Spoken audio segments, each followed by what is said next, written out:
I want to explore the way we educate physicians in this country. There's a lot of research around this in the United States, medical education, that we take caring, compassionate people into our medical schools. So it does not look as though the problem is our selection. People come with open hearts and with compassion and love. And there's a lot of data that looks at what happens 1 year into medical training, 2 years into medical training.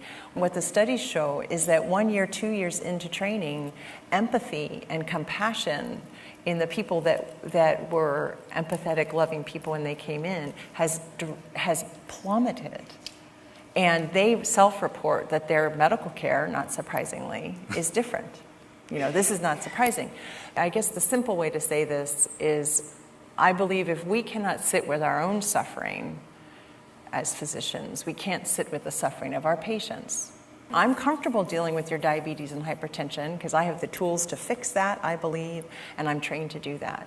But I don't even want to open the door if I even knew what questions to ask that might reveal your suffering, because I don't know how to be present with that. So I'd love your thoughts on that, those comments, and then how do we begin to train and have our learners, our physicians to be, and other healthcare providers, put emotion at the same level as the intellect? So yeah, we are still… see, if you want flowers to grow in your garden, you don't have to think flowers, you don't have to chant flowers. You just have to think of soil, manure, water, sunlight. Nothing to do with flowers. If you handle filth well, flowers will happen. Oh, that's good. If you handle filth well, flowers will happen. Write that down. Those people who think of flowers, they will end up with Chinese-made plastic flowers. Yes. They will not have flowers. So we're again thinking of empathy, compassion, love. These are all consequences of a human being in a certain way. We are trying… see, the whole approach of the intellect is go for the fruit, goal-oriented. No, not the fruit, the root. You nurture the root, fruit will happen. Fruit is a consequence. You're shooting for the consequence without being interested in the cause. That's not going to produce long-term results. Then this is what you will end up with, something that'll work short-term, and then that itself becomes a huge problem. Right now, healthcare system itself is a huge problem.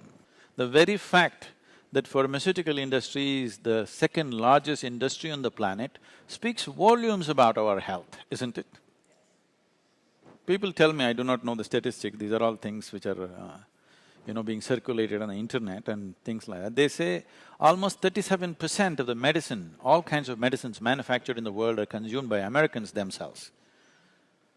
They don't even account for a minuscule of the population, and if they're consuming 37%, either they're paranoid about their health or really they're unhealthy. One of these things must be true, isn't it? So, we need to look at this. If you want this to enter the medical school, one simple way is, if the medical school can start in some way, we can prescribe a method with which first, one who wants to touch somebody else's body should make some effort to know about his own. Something very simple, need not be like you're not going to spend 12 years in meditation. I'm sure that's not practical for you. But I'm saying at least 12 days. 12 days, everybody can give, isn't it? Totally focused on the inward happenings of what's happening. I can do a simple experiment for you. Are you okay? If I treat you as a subject in an experiment? See, just the hands, okay? Keep all the 5 fingers together, place it gently upon your thigh. With your eyes closed, you will inhale and exhale slightly deeper than normal. All of you, most of you are medical professionals, so you know much more about these things than me.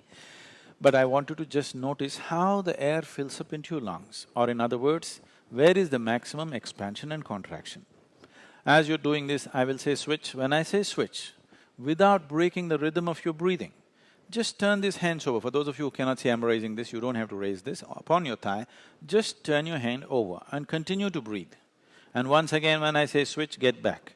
In these two conditions of the hand or the positions of the hand, something about your breath will change. I want you to notice what it is. If you want to notice it, that what is needed is your spine should be erect, eyes should be closed, and you must be focused on the breath. If you do these three things, you will distinctly notice this. All the 5 fingers should be together. Just breathe slightly deeper than normal. Inhalation, exhalation slightly deeper than normal, all 5 fingers together.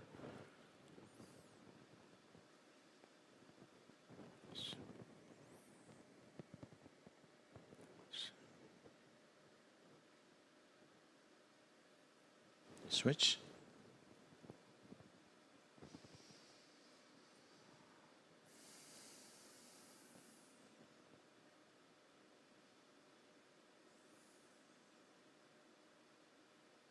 Switch again.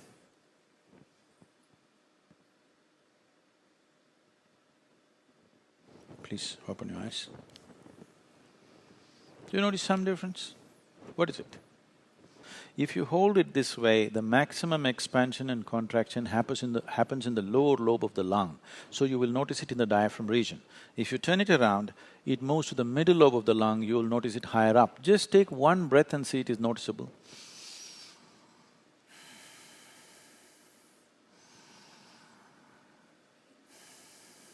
Is it so?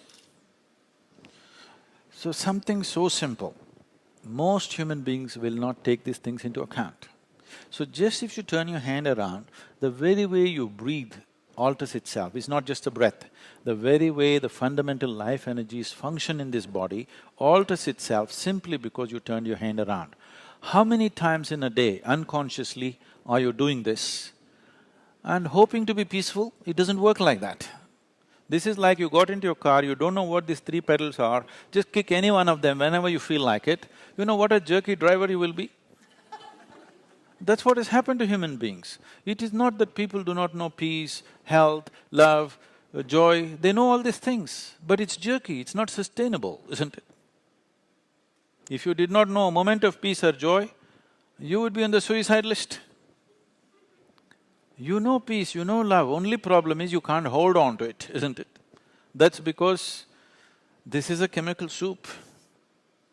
If I give the same ingredients to all of you, soup ingredients to all of you, and each one of you make the soup, you will have still 100 varieties of soups, isn't it? The same ingredients, yes or no?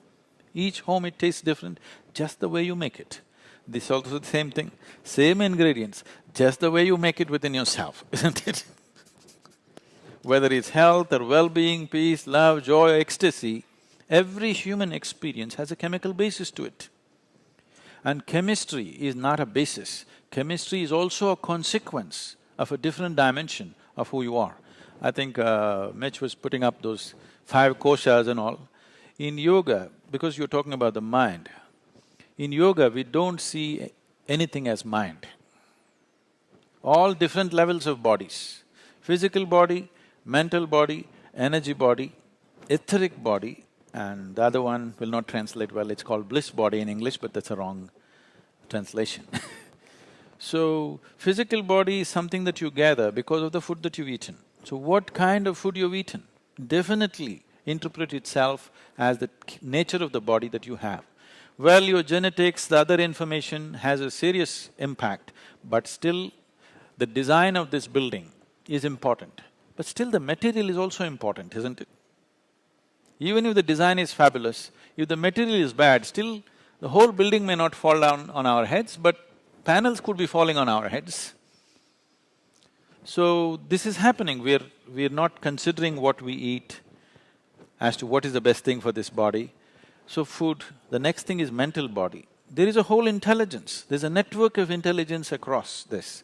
When we say mind, what are we referring to? A certain level of memory and a certain level of ability to use that memory in the form of intelligence, isn't it?